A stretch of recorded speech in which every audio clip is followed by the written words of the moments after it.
রোজিনাস ক্লাবের সমস্ত মৎস্য শিকারী বন্ধু এবং ভিউয়ার্স বন্ধুদের স্বাগত। আপনারা ব্যাকে দেখতে পাচ্ছেন রাস্তা, তার পাশেই সুন্দর গাছপালা এবং তার পাশেই রয়েছে একটি জলাশয়। এটি হচ্ছে শানপুকুর। এটি হচ্ছে হুগলি জেলা ভান্ডারহাটি মাদ্রা ঠনঠনেপাড়া শানপুকুর। যে পুকুরটি শনি এবং রবিবার পাস চলেছে, কিন্তু দুদিনই রিপোর্ট ছিল খুবই খারাপ। পুকুরটি রক্ষণাবেক্ষণের জন্য কিছু ডেট পরিবর্তন করা হয়েছে। আগামী শুক্রবার পুকুরটি আবার চালু করা হচ্ছে এবং সেক্ষেত্রে যদি মাছ না খায়, রক্ষণাবেক্ষণের পরেও মাছ না খেলে কমিটি পক্ষ অবশ্যই ডিসিশন নেবেন। ওনাদের কন্ট্যাক্ট নাম্বার আমি স্ক্রিনে ডিসপ্লে করে দিচ্ছি।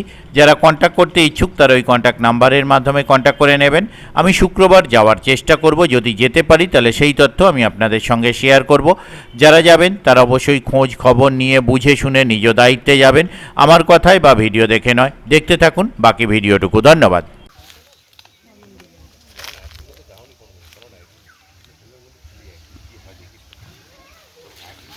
তারপর তো এখানে সারা জীবন সব মেয়েকে বহন করে দেবে।